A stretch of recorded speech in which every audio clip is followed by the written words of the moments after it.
Assalamualaikum warahmatullahi wabarakatuh. Saya Kinanti Hajara. Di sini saya ingin sedikit menjelaskan tentang reaksi redoks atau reaksi reduksi oksidasi. Pada dasarnya, suatu reaksi itu dibagi dalam dua kelompok besar, yaitu reaksi bukan redoks dan reaksi redoks. Reaksi redoks itu banyak kita jumpai di kehidupan sehari-hari. Misalnya ketika kita mengupas apel yang sudah kita kupas itu lama-kelamaan akan kecoklatan. Nah, itu salah satu proses terjadinya reaksi redoks. Lalu contoh lain adalah ketika besi dibiarkan di udara terbuka dan sering terkena air, itu besinya akan lama-kelamaan berkarat. Nah, itu disebabkan oleh proses reaksi reduksi oksidasi. Dalam tubuh manusia pun misalnya mengalami penuaan, kerutan, itu karena reaksi reduksi oksidasi. Akibat dari penuaan itu timbul penyakit generatif seperti jantung, diabetes, dan sebagainya. Itu karena terjadi reaksi reduksi oksidasi di tubuh manusia. Makanya sekarang banyak banget yang menawarkan vitamin antioksidan itu untuk mencegah hal-hal tersebut. Lalu, apa sih sebenarnya reaksi redoks itu? Pada awalnya atau teori awal itu, reaksi redoks itu merupakan reaksi yang melepas atau menangkap oksigen, itu teori awal ya. Reaksi yang menangkap atau melepas O2, ini teori awal. Nah, seiring berjalannya waktu, reaksi ini lebih ditekankan kepada reaksi yang melepas atau menangkap elektron. Seiring berjalannya waktu, reaksi redoks diartikan sebagai reaksi yang menangkap atau melepas elektron. Ini pada perkembangannya ya. Nah, lalu dapat disimpulkan dari teori ini bahwa akibat dari melepas elektron, akibat dari menangkap dan melepas elektron, maka reduksi oksidasi itu bisa disebut atau diartikan sebagai reaksi yang biloksnya naik dan turun. Nah, dari pengertian itu, akibat dari menangkap atau melepas elektron dapat diartikan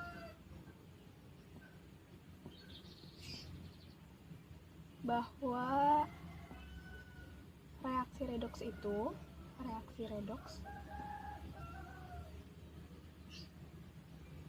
adalah reaksi yang sebagai reaksi yang biloksnya naik dan turun.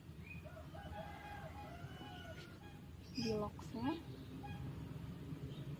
naik dan turun.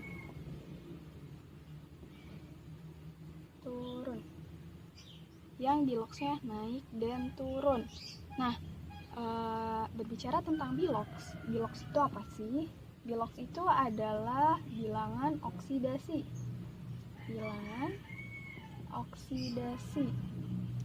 Yang artinya muatan dari suatu unsur ketika dia di dalam keadaan bebas atau dia terikat dalam unsur lain itu berbentuk senyawa. Kalau diibaratkan itu seperti tingkatan dalam pekerjaan, misalkan ada manajer, direktur, atau dan sebagainya gitu ya. Jadi biloks itu adalah suatu muatan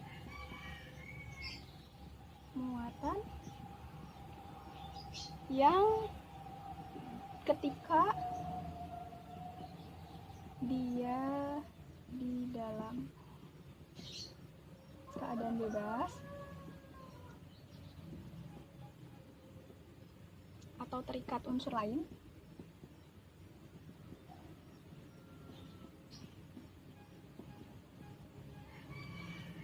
dia itu berbentuk senyawa, berbentuk senyawa ya.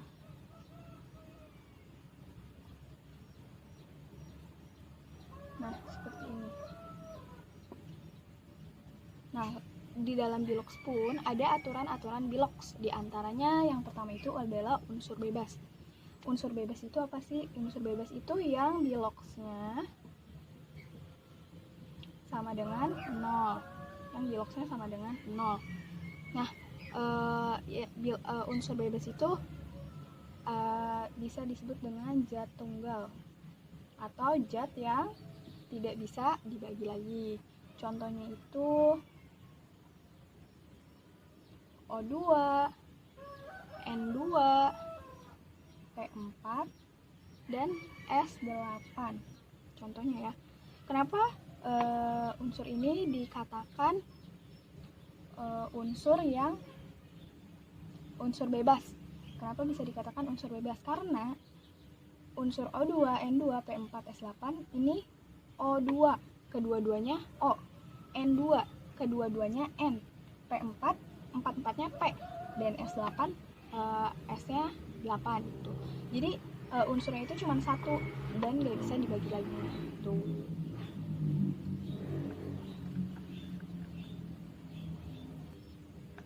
Nah, sekarang adalah aturan Bilox yang kedua, yaitu dalam bentuk senyawa. Perlu diingat, senyawa itu terdiri dari 2 unsur atau lebih.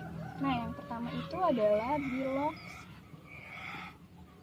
Bilox H sama dengan plus 1 pada umumnya. H ini Bilox hidrogen sama dengan plus 1, kecuali pada senyawa hidrida. Nah, pada senyawa hidrida itu Biloxnya itu adalah -1. Perlu diingat ya, kecuali pada senyawa hidrida Biloxnya itu adalah Biloxnya itu H sama dengan -1. H sama dengan -1. Contohnya itu adalah HCl. Itu Biloxnya atau bilangan oksidasinya itu H sama dengan plus 1. Jadi kalau HCl itu Biloxnya H sama dengan plus 1. Lalu contoh lain, NaH itu natrium hidrida, itu Biloxnya H sama dengan -1. Nah, perlu diingat, senyawa hidrogen atau logam itu plus 1. Perlu diingat ya, senyawa hidrida itu atau logam plus 1. H-nya ini plus H. H-nya itu adalah hidrogen. Nah, kita lanjutkan ya. Perlu diingat kembali bahwa hidrogen itu plus 1 karena ia terletak di golongan 1A. Jadi hidrogen itu sama dengan plus 1 karena ia terletak di golongan 1A. Nah, tetapi ketika dia bertemu natrium juga plus 1. Nah, karena sama-sama plus, ketika hidrogen ini ketemu natrium, dia muatan positifnya kalah karena natrium itu positifnya lebih kuat daripada hidrogen. Jadi yang hidrogen ini plusnya jadi negatif gitu. Jadi kalau misalkan ini bertemu dengan natrium yang sama-sama plus 1, maka hidrogen kalah positifnya, jadi negatif, kalah positifnya menjadi negatif.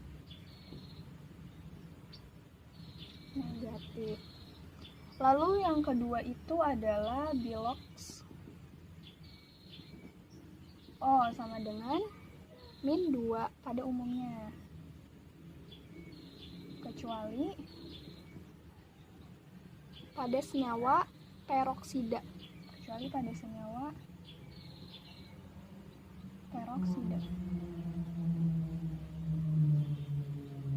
Itu bilox O-nya adalah min 1.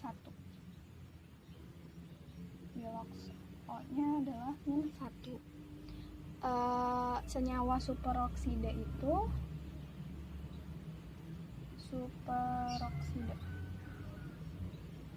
bilox O-nya adalah min setengah.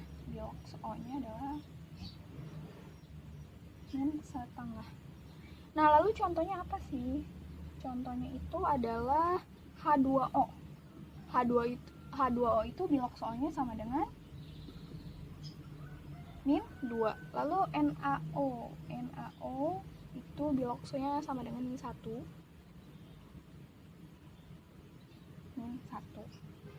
Kalau Na2O itu biloxnya sama dengan setengah. Min setengah, bukan setengah. Lalu yang ketiga adalah bilox F. Bilox F ini udah ketentuan, udah pasti itu min 1. Nggak bisa diapa-apain lagi, itu udah min 1. Nah, lalu yang keempat itu adalah bilox logam golongan A. Bilox logam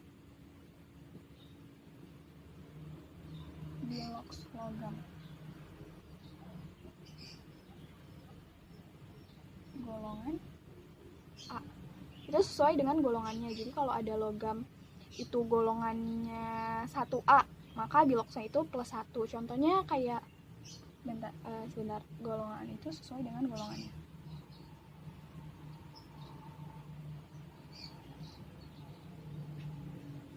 Jadi kalau misalkan sekali lagi, jadi kalau misalkan logam itu golongannya 1A, maka biloxnya itu plus 1. Contohnya adalah NaCl. Contoh ya. Contohnya itu NaCl, ia biloxnya Na sama dengan plus 1. Biloxnya itu adalah Na sama dengan plus 1. Nah, ada lagi yang kelima di sini ya, teman. Yang kelima itu bilox ion. Nah, bilox ion ini muatannya karena natrium.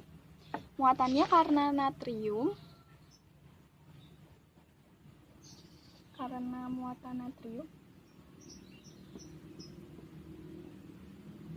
berada di golongan 1A. Berada di golongan 1A. Maka contohnya itu adalah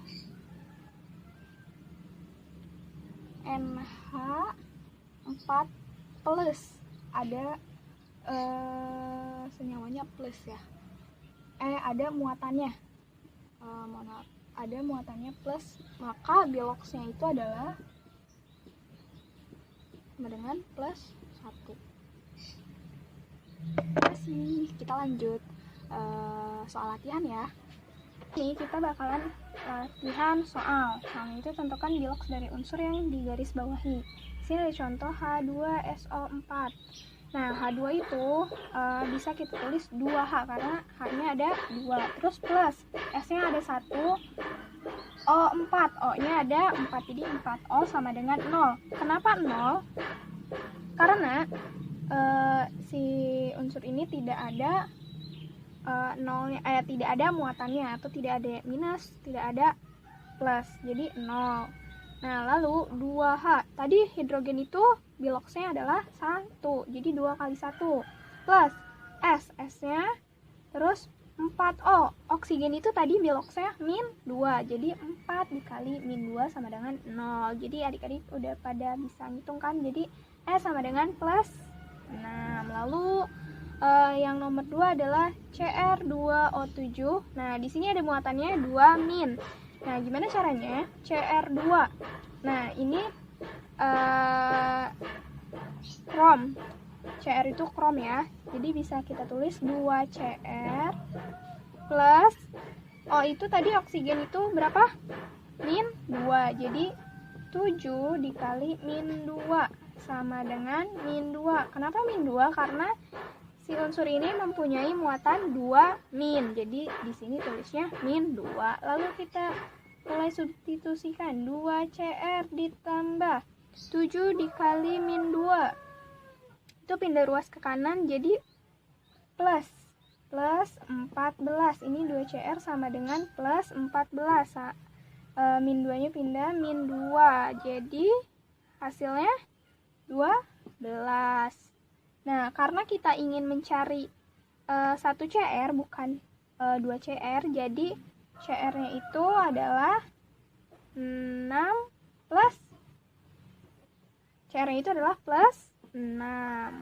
Nah, satu latihan soal lagi ya, yaitu BaClO4. Nah, di sininya ada 2, BaClO4 2. Nah, BA itu termasuk di dalam golongan 2A. Otomatis kita tulis plus 2 ditambah 2Cl. Karena ininya ada 2 ya, berarti si angka ini masuk ke yang Cl dan O4. Nah, O itu O-nya ada 4 dikali 2, jadi 8 O sama dengan 0 karena di sini nggak ada muatannya. Nah, kita mulai berhitung. BA-nya plus 2, jadi 2Cl. Kita pindah ruas ya. Kita pindah ruas di sini jadi min 2. 2Cl ke depan. Si plus 2 ini jadi min 2 plus 16.